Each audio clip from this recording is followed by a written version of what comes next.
So, what is going on with Vergil Ortiz? Who can he fight? Is there a fight being lined up for Vergil? The short answer is yes, there's a fight being lined up. But exactly who is he going to be matched up with? Because there have been a number of names that have been attached to Vergil Ortiz, right? Let's go through the list and see who's most likely, because a lot of these fights are extremely fun, but I don't know if they'll get made. First, looking at the one that was personally probably my favorite, and I talked about this just a couple videos ago. If you watched my Sebastian Fundora versus Keith Thurman little fight update, it was going to be Vergil Ortiz versus Keith Thurman. That was originally the first fight that kind of started getting floated out everywhere, right? That was a fight that, you know what, screw it, that could be fun. We saw Keith Thurman look good against Brock Jarvis in his return. Why not put Keith Thurman, obviously he's 36, in the ring there with Vergil Ortiz? I know some might say, oh, a little too old. Why? I think it'd be a fun fight. So that first was being reported it was going to be a PBC times goldenboy card in LA. Frank Martin would be on the undercard. I was like, that'd be a fun fight night. Why not do that? Then reports started leaking out that Keith actually turned that down, and people were like, oh man, Keith, what are you doing? Of course, then we're coming to find out Keith looks to be actually fighting for a title, because Vergil at this moment does not have a title at 54. Keith going to fight for a title against Sebastian Fundora. Okay, that's, I'm not going to call it a duck if you're going to go fight arguably as tough of a guy with a belt on the line, more incentive. So, it stinks that we can't see Vergil in that fun fight, but it is what it is.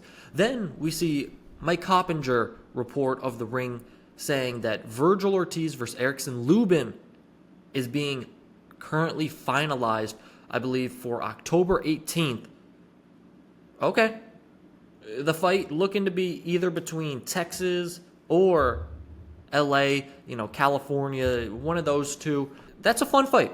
Erickson Lubin, of course, 27-2. He lost to Fundora in 2022, was actually stopped in that fight. His only other loss was 2017 against Jermell Charlo in a brutal one-round knockout from Charlo. But Lubin, since 2022 and being stopped from Fundora, has won 3 consecutive fights, and he's brought himself back up to being a legitimate fighter at the 54-pound division.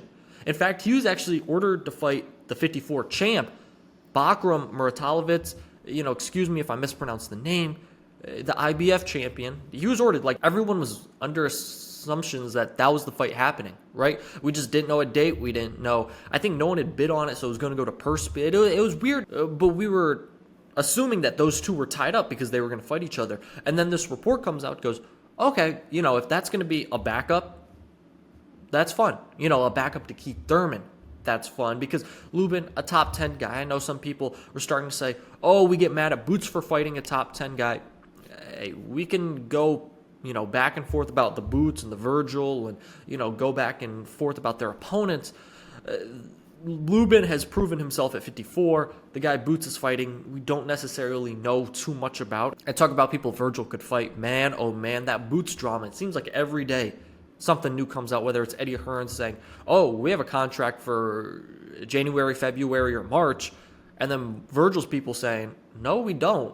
We don't have a signed contract. I don't know where that's coming from. Could be typical Eddie Hearn, just playing a little bit of the media games. He's doing it. And then someone else in Vergil's camp, Oscar De La Hoya, is also doing it. Just putting pressure on fighters. That's what social media should be used for. Putting pressure and trying to make these big fights happen. But before we get into maybe the most confusing aspect on why we're not confirmed for a Lubin fight, I want you to go ahead and like this video, comment below who you want to see Vergil Ortiz fight next, and of course, subscribe to the Never Drop podcast. I got all your boxing content here on the channel, so make sure you hit that subscribe button. So, Mike Coppinger reports the Lubin thing. Everyone's like, okay, you know what? We can live with that fight. That's going October 18th. And then all of a sudden, Vergil puts something out. He puts out a tweet adding the champion, Xander Zayas, saying, hey, Xander, we got an offer to you that expires at 5 p.m. today. This was, I believe, on Friday. What are you going to do? We haven't heard from you. Everyone's like, wait a second. I thought the Lubin fight was the one that was happening next. Wait, did he send Xander Zayas an offer? Everyone's wondering. And, this is Vergil. I mean, Virgil's a cool dude. If you follow him on Twitter, he's a chill dude, talks to fans, just a chill dude.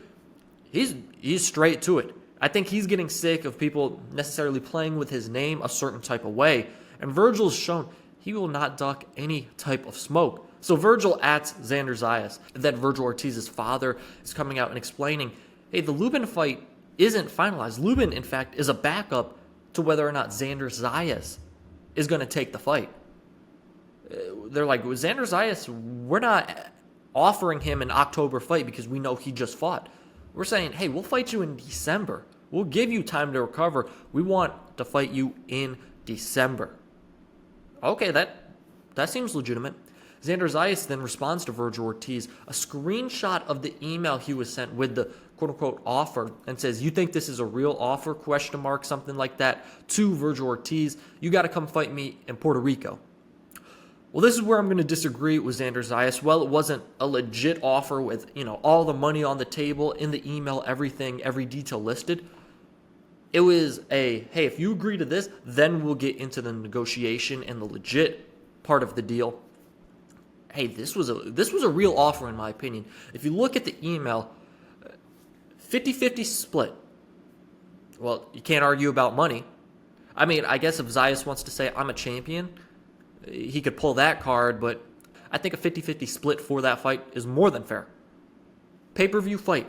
I'm not the biggest fan of this being on pay-per-view. Would have to have a very good card attached to it, but hey, we've seen worse fights be on pay-per-view. Heck, looks like that Fundora versus Thurman fight will be on pay-per-view, so okay, if you want to put it on pay-per-view, go ahead. And then a neutral, quote-unquote, location. So not Puerto Rico, where Zayas is from, or Texas, obviously, where Vergil is from. LA, Las Vegas. I know Oscar De La Hoya, his promoter, just released a video saying, come on, Xander. Hey, we'll put this in the MGM Grand for you, pay-per-view, Las Vegas, neutral spot. You want to go to Puerto Rico? I understand Zayas wanting to fight in Puerto Rico in front of a lot of his fans right after he just won the championship. He was just with Bad Bunny. At Bad Bunny's concert, he brought the belt. Bad Bunny was holding it up proud. Right, Bad Bunny was watching Zayas' fight before he took the stage in one of his concerts. So it's clear his fandom in Puerto Rico is strong, and of course he wants to go back and, show everybody he's the champion. But in a fight against Vergil Ortiz, no, that's a fight that has to happen on the West Coast in LA or Vegas. And the portion that's really a tough sell for Zayas is, Oscar De La Hoya said this perfectly, and I believe I said this too in my Xander Zayas video. Top Rank does not have an ESPN deal anymore. So when you're negotiating, now if you're Xander Zayas and his team, you're already in the backyard, quote unquote, of your opponent because you're going to be fighting on their platform. If you're going to fight Vergil Ortiz, you're fighting on DAZN, which is a golden boy, thing. Golden boy fights on DAZN. If you're going to fight and have a unification bout with Sebastian Fundora, guess what? That's happening on Amazon Prime with PBC. PBC fights on Amazon Prime. I mean, Oscar put it, in a funny way. Hey, what are you fighting on OnlyFans? But it's a legitimate question. If you don't have ESPN for Top Rank, where are you going to fight? You can't really call shots if you have no network to put the fight. That's where the 50-50 split is more than fair because, hey, if you're the champion, yeah, it can be on your network, right? And you maybe can get a majority of the cut, maybe a 60-40 split. If you don't have a network, how are you going to say, we want this split when it's going to be on your opponent's home turf, quote unquote, aka DAZN in this case? So that's the question that I think Xander Zayas is going to have to, answer a lot of these questions because a majority of the people are going to say, that offer you emailed out, that was a legit offer. That offer, quote unquote, was legit. 50-50 pay-per-view, neutral site. How is that, something bad? So I think that's something for Xander Zayas. He's going to answer. And then Vergil Ortiz. So what's happening next? Right now, it's kind of been a little quiet other than the Oscar video he posted over the weekend. So that's making me feel like, hey, I think it's going to be a Lubin fight on October 18th, which, for my sake, here in Fort Worth, I think that fight has a very good chance at landing at the Dickies Arena in Fort Worth, a homecoming fight for Vergil Ortiz, who's fought at Dickies plenty of times in his career. Either that or LA, I believe, are the two scenarios for this Lubin fight. Even if it means the fight's being taken out of Fort Worth, I'd still love to see Vergil Ortiz versus Xander Zayas. I think that fight would be incredible. I just don't know if it's happening. I don't think Top Rank is going to allow, their new champion, a young guy to go up and take on Vergil Ortiz, who's proven to be one of the best in the division just yet. So with the silence taking place, I would have to lean it being Vergil Ortiz versus Erickson Lubin on October 18th. But of course, this is boxing. Anything can change. Make sure you stick with me here on the Never Drop podcast. I appreciate if you hit a like on this video. Again, comment below who you want to see Vergil fight next. And hey, if you want all the updates, make sure you hit that subscribe button. That's it for me here on the Never Drop podcast. That's all I got for you today. Peace. I'm out.